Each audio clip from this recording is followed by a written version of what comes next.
아내가 요즘에 저 때문에 조금 힘들어하고 있는 게 있는 것 같아가지고 아내의 강요에 못 이겨서 나오게 됐습니다. 사실 제가 분리불안이 좀 있거든요. 저희도 결혼 생활 10년이 넘으면서 어느 순간 제가 너무 이 아내 없으면 아무것도 못하는 약간 진짜 아내 바보가 된 느낌이에요, 요즘에는. 10년이 됐는데. 최근에 이제 아내가 유럽으로 좀 멀리 떠날 일이 있어가지고 떠났는데 그 밤부터 이제 일 끝나고 들어와서 집에 혼자 있는데 그 허함이 몰려오기 시작하는데 앞으로 내가 이 느낌으로 2주를 살아야 된다고? 아내가 없으면 약간 심적으로 이제는 조금 안 되는구나. 결혼 전에는 어머니가 저를 키웠다면 결혼 후에는 지금 아내가 저를 키우고 있거든요. 그래서 엄마랑 떨어진 아이처럼 약간 이런 형태의 분리불안이 아닌가 싶어요. 그 정도로? 나가서 이제 저는 또 퇴근했으니까 집에 빨리 와서 쉬고 싶거든요. 근데 신랑은 퇴근한 저를 만나면 이제부터 자기는 하고 싶은 걸 하고 노는 거예요. 정말 체력이 넘쳐나는 튼튼하고 건강한 강아지? 와, 매일매일 산책하는 느낌이에요. 예를 들어서 약속이 6시면 6시면 이제 친구들이랑 밥 먹으면 한 7시, 8시고 8시부터 차도 마시고 하면 10시나 뭐 11시쯤에 헤어지잖아요. 근데 6시에 만나면 8시에서 9시 사이에 항상 와 있어요. 친구들 사이에서 별명이 사막부사라 그러던데 사막부사. 야, 사막부사 왔다. 바로 보는 것처럼 사망. 친구들이 처음에는 너무 자상하다 이러다가 나중에는 바빠서 못 오는 날 약속을 잡자 거의 그 수준이 되는 거예요. 어떡해. 그런 거 있잖아요. 휴식을 취할 때 아무것도 안 하고 그냥 책을 읽을 때 책만 읽는다든지 영화를 볼 때 영화만 본다든지 하고 싶어요. 근데 30분 있으면 저를 부르고 1시간 있으면 나가자고 그러고 이렇게 계속 뭔가가 흐름이 계속 끊겨요. 목요일에만 3번, 7번, 목요일에만 8번을 한 것 같아요. 근데 그 정도 다 전화하지 않으세요? 친구들 데리러 가잖아요. 혼자서 앉아서 책을 끝까지 완독했던 적이 결혼하고 거의 없는 것 같고 항상 쉬어도 같이 여기 거의 옆에 항상 있는 그런 느낌? 모르겠어요. 그래서 지금 제가 왜 이렇게까지 됐는지 좀 한번 들어보고 싶긴 해요. 우리 이제 재우 씨 같은 경우에는 같이 있으면서 늘 이렇게 붙어 있어야 되고 따로 책을 보고 있으면 자꾸 불러요. 여보 뭐 이렇게 하고 나 좀 봐. 약간 애들이 그러잖아요. 이렇게 엄마 나만 봐 이렇게 한다든가 아니면 잘 때도 꼭 내 쪽을 보고 자라고 한다든가 약간 그런 것처럼. 그런 게 있었어요. 제가 예전에 속이 안 좋아서 이렇게 누워 자는데 제가 이쪽에서 자고 이제 신랑이 이쪽에서 자요. 그러니까 제가 이렇게 돌아서 자야 됐었거든요. 근데 어느 날은 와서 자리를 바꾸자 그러더라고요. 왜냐면 제가 이쪽에서 자면은 이렇게 보고 잘 수 있으니까. 근데 방금 약간 그 아이가 어리광 부리듯이 그런다고 말씀하셨잖아요. 그게 약간 살짝 있는 것 같긴 해요. 이게 처음에 아내가 얼마 전에 유럽으로 한 2주 정도 여행을 떠났을 때 낮에는 괜찮았거든요. 낮에는 막 친구들 집으로 초대해서 막 놀고 그 안방에서 친구들이랑 놀고 과자 먹고 애들.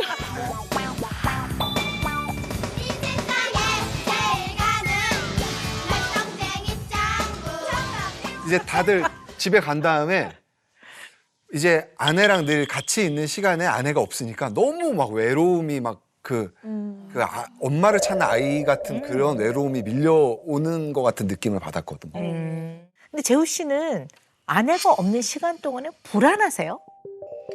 이제 밤이 되고 약간 늘 침대 옆에 있던 아내가 없으니까 그때 이제 막 우울함이 몰려와가지고 그 첫날서부터 그게 한 10일 정도 계속 가더라고요. 그래서 처음에는 저도 뭔가 해보려고 했었는데 우울함이 계속 가가지고 그때 저도 좀 놀랐어요. 늘 같은 것을 공유하고 같이 보내던 대상이 좀 안 보이면 당연히 보고 싶죠. 그립고 보고 싶고 없으면 좀 허전하고. 근데 그래도 그뭐 2년도 아니고 그죠? 2주니까 뭐 어학연수 간 게 아니잖아. 2년간 사실 아니니까. 유리 씨 그 2주간에 좀 무슨 일이 좀 있었나요? 이게 시차가 있잖아요. 그럼요. 네, 그래서 제가 오면은 5시만 되면 이제 몸이 잠이 드는 거예요. 그래서 너무너무 피곤해서 5시면 이렇게 잠을 자면 서운해하는 거예요. 너무 서운해가지고 이렇게 멀리 떨어져서 있다가 왔는데 어떻게 이렇게 자기랑 시간을 안 보내줘? 이렇게 얘기를 하는 거예요. 제가 당신은 잠이 와? 오는 날 아침에 꽃집 가가지고 꽃도 사고 그 전날 플랜카드도 만들고 어머, 이렇게 하고 해갖고 다니셨구나. 이제 그 뭐라고 적으셨어요? 축 귀고 오빠가 순두부집 예약해놨다.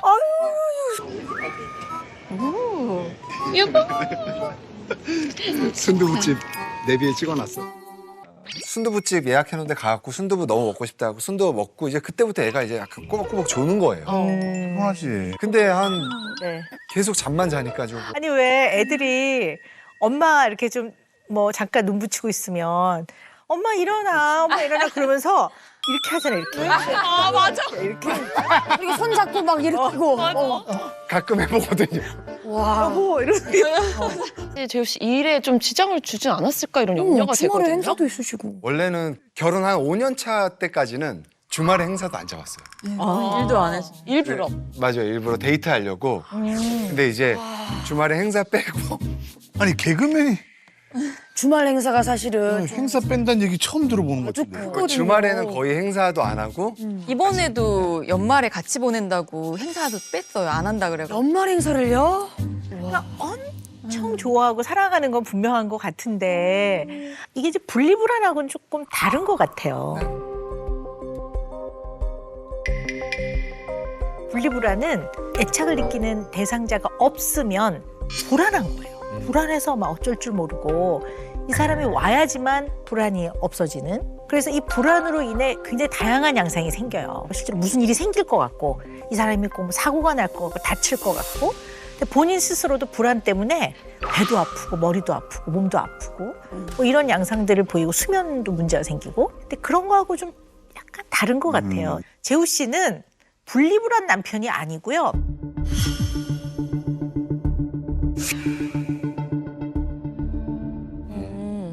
자립력이 좀 낮아. 자립력. 없이 혼자 좀 쓰기가. 네, 참 말씀드리기 좀 그런데 어쨌든 자립력이 좀 낮다. 이건 좀 한번 이유를 찾아봐야 될 것 같아요. 은행을 가거나 뭐 관공서를 가거나 할 때도 따라오는 거예요. 꼭 같이. 저는 혼자 빨리 가가지고 이렇게 빨리빨리 처리하고 싶고 이제 병원 같은 데도 옆에 같이 이렇게 있잖아요. 근데 마스크 이렇게 쓰고 있어도 어느 이렇게 예, 이렇게 눈이 너무 김재우잖아. 맞아요. 목소리도 맨날 이렇게 있으면 유리야 이렇게 부르니까 누가 봐도 다 아니까 불편한 거예요. 따라다니시는구나. 네. 같아요. 진짜 은행 업무도 혼자 못 보세요? 그 사실 저는 지금 그 은행 업무는 그 홈뱅킹 이후로 끊겼거든요. 스마트폰에 어플.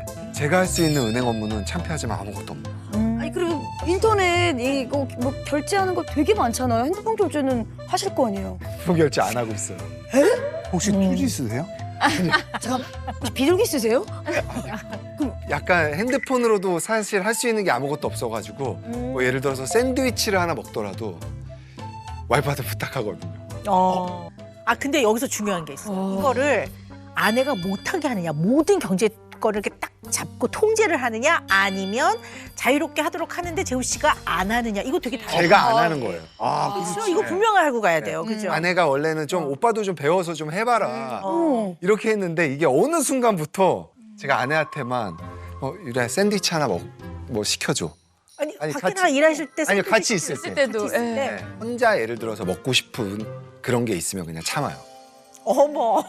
요즘 깨톡으로 막 생일 선물 같은 것도 많이 보내잖아요. 친구들 그거 어떻게 그거 해요? 이제 친구 선물. 아내한테 친구한테 선물 보내야 된다. 아니, 근데 이제 신랑한테 이제 카드를 쓰는 법이나 이런 걸 알려주고 싶긴 하거든요. 근데 또 반은 또 못 믿는 게 경제적인 부분에 조금 이제 경제관념이라고 하잖아요. 저희가 생각하는 경제관념이랑 본인이 갖고 있는 경제관념이 참 달라요.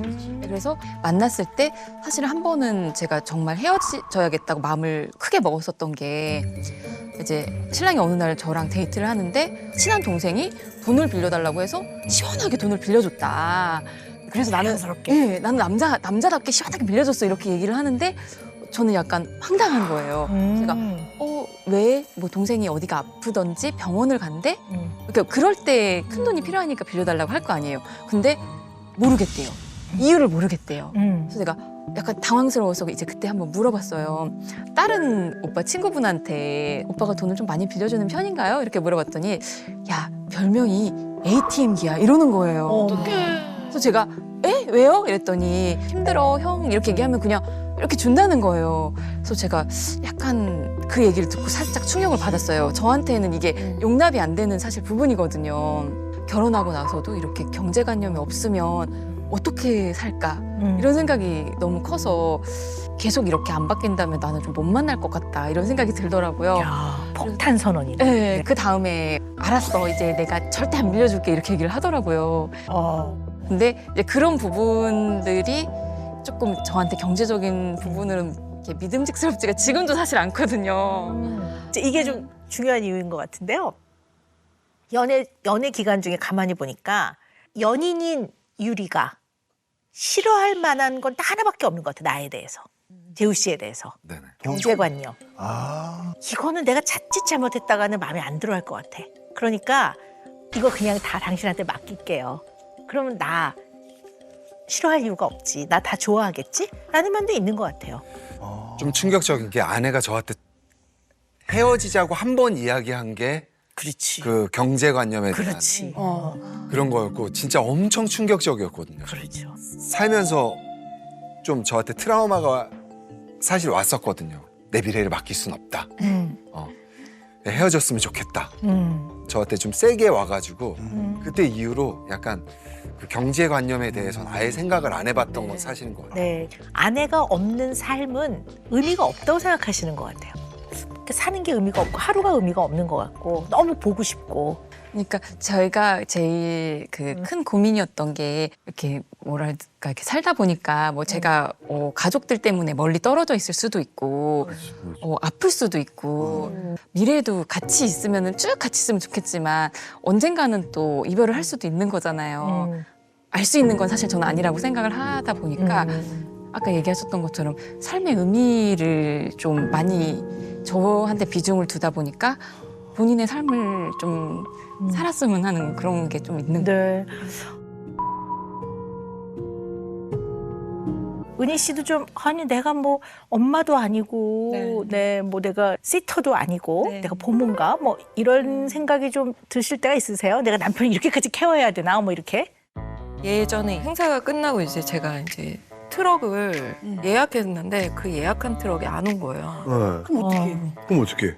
전화해서 다른 트럭 부르면 되는데 주말이라서 그 회사들은 전화를 안 받는 발을 막 동동 구리고 있었어요. 막 어떡하지?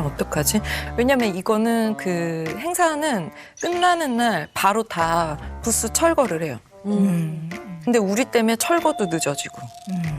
그래서 어떻게 막 그러고 있는데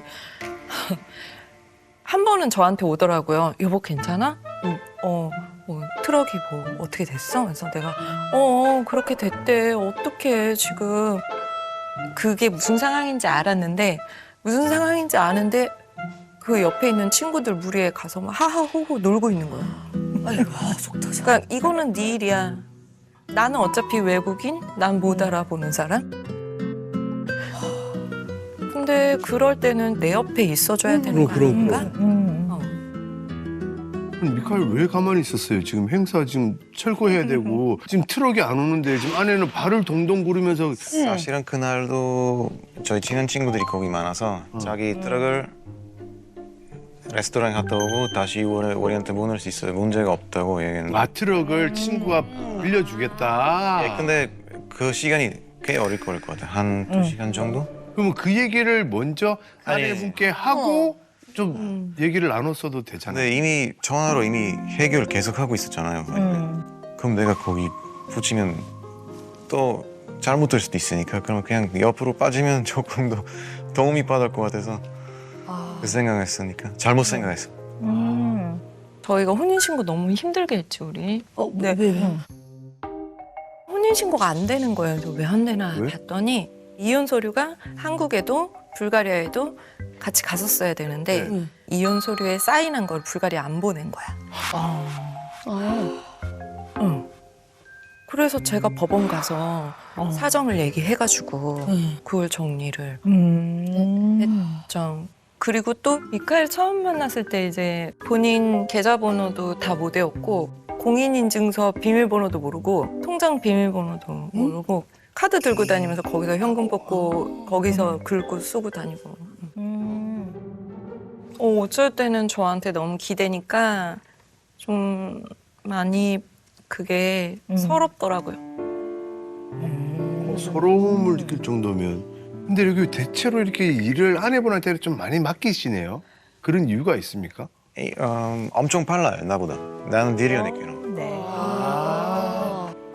목적지까지는 만약에 못 가면 어떻게 갈 수 있는지 방법 찾을 엄청 빨라요. 근데 나는 그거 너무 느리고 그래서 빠르니까 해결 혼자서 더 많이 하고 있어요.